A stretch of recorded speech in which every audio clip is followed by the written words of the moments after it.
Olá pessoal, chegando aqui mais um vídeo no canal Vem Aprender História. Hoje nós vamos falar sobre as grandes navegações. Navegações muito grandes que aconteceram nos séculos XV e XVI a partir da Europa. Falo a partir da Europa porque foram países europeus que empenharam-se para realizar essas grandes navegações pelo Oceano Atlântico e daí, claro, descobriram vários outros lugares, várias outras terras. Descobriram sim, porque eles não conheciam, não é que não existia, né? Descobriram outros territórios que até então eram desconhecidos para os portugueses. Para os portugueses e para os europeus em geral. Quando a gente compara ali os mapas, por exemplo, de antes das navegações com os mapas que foram feitos após as navegações, nós vemos que a visão de mundo deles se ampliou muito. Então, este é um evento muito importante. Inclusive, é muito importante para a nossa história brasileira também, porque é neste momento que a nossa história vai se cruzar ali com a história dos portugueses, com a história dos europeus, e aí nós vamos ter esse rumo todo que tivemos para chegar até aqui. Muito bem. O que foram as grandes navegações? Ela consistiu na exploração do Oceano Atlântico, e os europeus eles queriam encontrar uma nova rota para chegar ao Oriente. Até então, para eles irem às Índias, irem à região ali do Extremo Oriente para buscar as especiarias e os artigos de luxo que eram muito importantes para a economia europeia, eles passavam pelo mar Mediterrâneo. Só que chegou um momento ali que os italianos começaram a controlar aquelas rotas comerciais e começaram a cobrar muito sobre os preços que eram colocados em cima desses produtos. Então, os outros países aí, como por exemplo Portugal e Espanha, que vão ser os primeiros, os que vão se destacar nessa época, eles vão buscar outras formas de chegar ao Oriente. Logo abaixo da Europa nós temos a África, o continente africano. E naquela época era tudo muito incerto, eles não sabiam, os europeus não sabiam exatamente quanto de terra, como que era o mar, mas eles pensaram assim: se a gente fizer o contorno do continente africano, se nós realizarmos o périplo africano, nós vamos chegar às Índias e aí nós vamos buscar essas especiarias direto na fonte e vamos ganhar muito din-din. Outro motivo também dessa expansão marítima era também levar o catolicismo, que era a religião oficial de Portugal e Espanha, para outras regiões do mundo, para outros povos, converter outros povos ao catolicismo. Por isso, inclusive, que nas velas das caravelas, dos navios daquela época, eles sempre estampavam ali uma cruz, a cruz de Malta. Sabe, lembrou do Vasco, né? A cruz de Malta, a cruz de Malta é o meu pendão. Calma que eu vou explicar o que isso tem a ver com o Vasco da Gama também, tá? Porque tem a ver. E outro objetivo também deles era tomar posses de novas terras, porque mesmo não conhecendo outras terras, os portugueses sabiam que existiam outras terras, outros povos, e eles viam aí a oportunidade para estar acumulando mais riquezas, ok? Óbvio que não foi uma coisa muito fácil para eles, muito pelo contrário, foi muito difícil, porque naquele período eles tinham condições precárias de navegação, não eram os navios que nós temos hoje, todas as formas de localização geográfica, informações, então tudo era muito precário, as formas deles se orientarem em alto mar eram muito precárias e tinham muitos perigos reais e muitos perigos imaginários também. Coisas ali da cultura, o misticismo da época.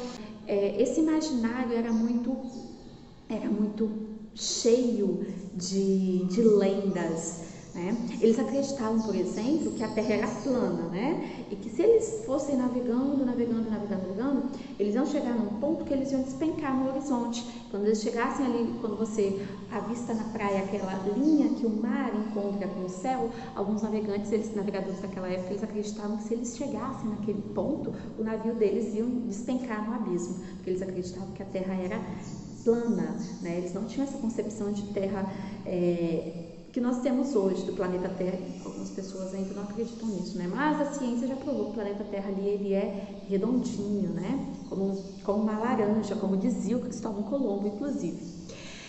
Outro exemplo ali, além dos monstros marinhos, além do despencar no horizonte. Eles acreditavam que se chegasse em determinado ponto do alto mar, o navio ia se incendiar. E isso aí muitas pessoas acabavam acreditando porque muitos navios iam e não retornavam. Mas não eram só esses perigos imaginários, não, tinham perigos reais mesmo. Tinham perigos, por exemplo, de eles ficarem encalhados, ou de eles não pegarem ventos favoráveis, porque o navio ele era tocado pelo vento, né, ali nas velas. Então, se eles pegassem muita calmaria, corria o risco de eles ficarem mais tempo no mar do que eles tinham planejado. E ali eles poderiam acabar os suprimentos, ficar sem água potável, sem água doce, né? Você vai falar, tinha um monte de água em volta ali, mas eles vão beber água do mar, né? Água salgada. Eles podiam ficar sem água, sem alimentação.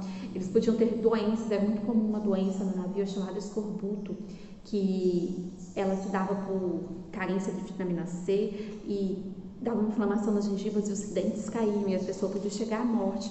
Então tinham muitos riscos, além do risco da calmaria, o próprio risco das tempestades, né? E isso tudo deixava assim os navegadores um pouquinho medrosos de ir navegar em alto mar. Mas alguns vão se arriscar e os primeiros ali vão ser navegadores portugueses. O reino de Portugal, ele vai ter alguns motivos para se lançar nesse pioneirismo. Alguns estão listados aí para vocês, como por exemplo, a monarquia centralizada. O reino de Portugal vai ser o primeiro reino a se centralizar monarquicamente. Então, o rei ele vai conseguir estabilizar a política. Com política estabilizada, a economia e as outras áreas andam bem, né? Primeiro a gente tem que estar com a economia ok, com uma política ok, e as outras áreas com certeza vão andar bem. Nós tivemos também a Revolução de Avis, que aconteceu no século XIV, final do século XIV, em Portugal, e eles conseguiram reafirmar ali a sua centralização política, e o rei que tomou o governo ali com a Revolução de Avis, ele passou a incentivar bastante o comércio marítimo e a navegação de longa distância. Então isso também é muito importante na questão do pioneirismo português. Eles tinham já experiência com a pesca em alto mar, né, porque tem a questão da posição geográfica, né? Portugal ele está ali, tem muito litoral, ele é o que está mais ao extremo oeste, ali de frente, totalmente de frente para o Oceano Atlântico. Então essa posição geográfica e a experiência deles com a pesca em alto mar também vai ajudar bastante. E é claro, teve o desenvolvimento e o aperfeiçoamento de técnicas e instrumentos de navegação, como os mapas, as caravelas que podiam navegar em regiões mais rasas, de mar mais raso, elas eram muito ágeis, e bússola, astrolábio são instrumentos de orientação, porque outro perigo real também era o perigo de eles ficarem perdidos no meio do mar e não saber para onde ir, né? E tendo a bússola eles conseguem ter ali direcionamento. Imagina você lá no mar, né? Olha para um lado água, para o outro lado água e fala para onde eu vou. Mais ou menos isso. Eu te falei do Vasco da Gama, da Cruz de Malta, né, que ia nos navios. Por que o Vasco da Gama? Porque o Vasco da Gama foi o primeiro nas grandes navegações, tá? Os vascaínos vão ficar mortos de raiva comigo agora. Pelo menos nas grandes navegações, o Vasco da Gama foi o primeiro navegador a conseguir fazer todo o contorno da África e chegar nas Índias, isso em 1498, né? Então ele foi o primeiro português ali à frente de uma expedição portuguesa que conseguiu traçar todo o caminho para as Índias. Claro que antes dele tiveram outras expedições muito importantes que conquistaram pontos importantes no litoral da África.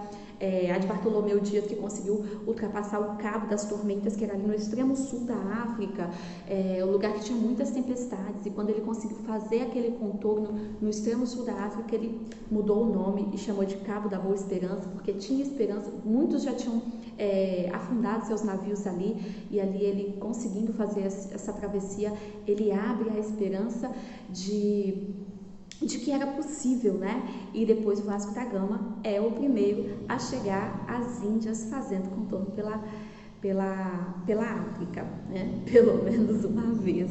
Inclusive, sim, o time vascaíno, o time que você torce, é em homenagem, o nome dele é em homenagem ao grande navegador Vasco da Gama, e a cruz de malta que tem aí nos símbolos de vocês, lá tem o navio, a cruz de malta, também é em homenagem às grandes navegações.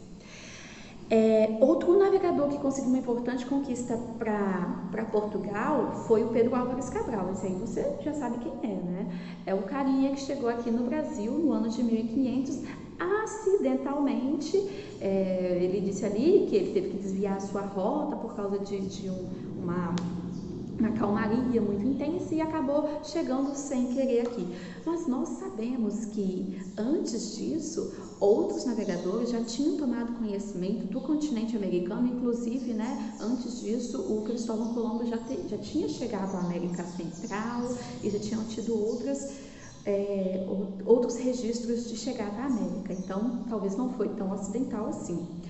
E quando Pedro Álvares Cabral chegou aqui, ele fez uma pequena exploração ali da região onde ele chegou. A maioria dos livros de história dizem que ele chegou na Bahia, na região de Porto Seguro, e há questionamentos ali sobre se teria sido mesmo aquele lugar, mas não vamos entrar em tantos detalhes. Alguns dizem que teria sido no Nordeste, enfim. Mas depois de fazer uma breve avaliação ali, o Pedro Álvares Cabral continuou com a sua frota em direção ao Oriente e enviou uma carta para o rei de Portugal. Eu vou ler aqui um pedacinho dessa carta, que é bem interessante para a gente entender a mentalidade, a visão deles na época. A carta é escrita pelo Vaz de Caminha, que era o escrivão oficial deles ali. Nesta terra, até agora, não podemos saber se existe ouro, nem prata, nem coisa alguma de metal ou ferro. Ou seja, eles estavam procurando especiarias, procurando riquezas, né? É um período aqui do metalismo. O reino que acumulasse mais metais preciosos seria o reino mais rico, então eles estavam de olho nisso aí. Porém, a terra em si é de bons ares, assim frios e temperados. As águas são muitas e infinitas. Está falando das águas doces aqui, dos rios. A terra é tão grandiosa que, querendo aproveitá-la, tudo dará nela por causa das águas que tem. Aqui já mostra um intento de colonizar, né? Colonizar, de plantar, produzir alguma coisa. Continuando. Porém, o melhor fruto que podemos tirar dela, me parece, será salvar esta gente, tornando-a cristã. Olha aí a intenção de expansão do catolicismo. Ele olhou para os índios e falou: olha aqui, pegar esse monte de povo e batizar, converter eles para o catolicismo, e a Igreja Católica vai voltar a crescer. Nós estamos num período aqui também de expansão lá na Europa das religiões protestantes. Então era interessante para os reinos de Portugal e Espanha, que eram reinos aliados da Igreja Católica, expandir o catolicismo. Continuando a carta. E desta maneira, aqui conto a vossa alteza o que vi nesta vossa terra. Aqui no finalzinho, o Caminha diz assim: essa terra é sua, rei de Portugal, né? Dá para a gente avaliar algumas coisas bem interessantes. Claro que a carta é muito maior do que isso, peguei só um trechinho aqui para você perceber algumas das intenções de Portugal ao chegar acidentalmente aqui no Brasil. Claro que naquela época, gente, o Brasil não era chamado de Brasil ainda, né? Chamaram primeiro de Porto Seguro, Terra de Veracruz, tiveram vários nomes até chegar no Brasil, que foi um nome ali em homenagem à árvore que eles acabaram explorando bastante, né? O pau-brasil aqui. Mas continuando, a Espanha também teve as suas tentativas de explorar o Oceano Atlântico. E uma tentativa bem interessante foi a do Cristóvão Colombo, porque no período em que todo mundo dizia que a Terra era plana, o Cristóvão Colombo acreditava que a Terra era redonda. E ele teve a ideia assim: se eu sair daqui da Espanha, né, ali do norte, ali na Europa, e eu navegar sempre para frente, sempre para o oeste, eu vou dar a volta ao mundo e vou chegar na Índia. A Índia, o que eles dizem? É o Oriente, né? Eles generalizam o continente asiático como Índias. E ele foi, o Colombo ele foi. Só que no meio do caminho, o que ele encontrou? A América, né? Ele chegou ali na América Central e até teve uma confusão ali, porque quando ele viu os índios, ele pensou que, os índios não, os nativos da América, ele pensou que ele estava chegando às Índias, então ele generalizou e chamou eles ali de índios, e hoje a gente define os nativos da América todos de índios, né, de norte, da América do Norte e América do Sul, a gente acaba chamando de índios por causa desse erro que eles tiveram, esse desentendimento, né, que eles tiveram. O Colombo chegou aqui em 1492, então, desde 1492 já é certo que Portugal e Espanha sabiam que tinham terras além mar, além do Oceano Atlântico. Em 1494, eles vão fazer um acordo chamado de Tratado de Tordesilhas, e eles vão dividir essas novas terras descobertas, porque a Portugal já estava criando várias feitorias no litoral da África, já estava controlando vários territórios africanos, e a Espanha tinha chegado à América do Norte, e eles dividiram as terras imaginariamente com uma linha. Eles traçaram ali, ó, a tantas léguas, 370 léguas a oeste da ilha de Cabo Verde, que ficava lá no litoral da África. Tudo que tiver dentro desse perímetro, para cá, é de Portugal, para o outro lado é da Espanha. E ali eles traçaram, depois, né, desenhando o mapa ali da América, eles fizeram aquela divisão ali, que a maior parte da América acabou ficando para Espanha e boa parte do Brasil, do que hoje é o Brasil, ficou para Portugal. Óbvio que nenhum respeitou o limite do outro, tiveram várias invasões espanholas, inglesas, né?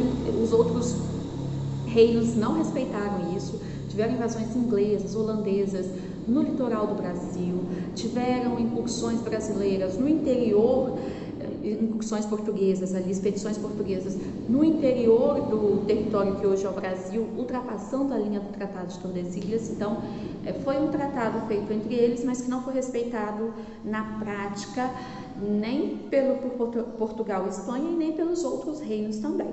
Mas foi bom para colocar uma ordem ali no que estava acontecendo. Vamos falar um pouquinho então das consequências das grandes navegações, como foi um evento realmente revolucionário na época, porque ampliou totalmente a visão que a Europa tinha de mundo. Eles viam ali o mundo como Europa, partezinha do Oriente, partezinha do norte da África. O mundo para eles era centralizado no mar Mediterrâneo, tanto que os mapas feitos daquela época, eles tinham o mar Mediterrâneo no centro, e a partir de então o Oceano Atlântico, ele vai se tornar mais importante do que o mar Mediterrâneo para as rotas comerciais, e os mapas vão se ampliar, vão surgir novas terras ali nos mapas, e o Oceano Atlântico no centro, né? Tanto que a maioria dos mapas que nós usamos hoje ainda são com o Oceano Atlântico no centro. Quando a gente coloca um mapa, por exemplo, com o Oceano Pacífico no centro, ou com outro continente no centro, muitos acham estranho, né? E sendo que é o mesmo mundo, né? Fazendo ali o fechamento do mapa, ele vai ficar igual. Se você pega um globo terrestre e analisa, não vai fazer diferença nenhuma. Mas o nosso costume é observar aquele mapa que tem o Oceano Atlântico no centro. Isso vem dessa época. Além disso, os europeus, eles conquistaram muitas colônias na África, na Ásia e na América, e se apossaram das riquezas desses territórios. Inicialmente eles vão fazer a exploração dos metais, e posteriormente com a colonização vão começar ali a plantar, colher, e sempre com intenção de enriquecer os reinos europeus, que passam a ser chamados agora de metrópoles.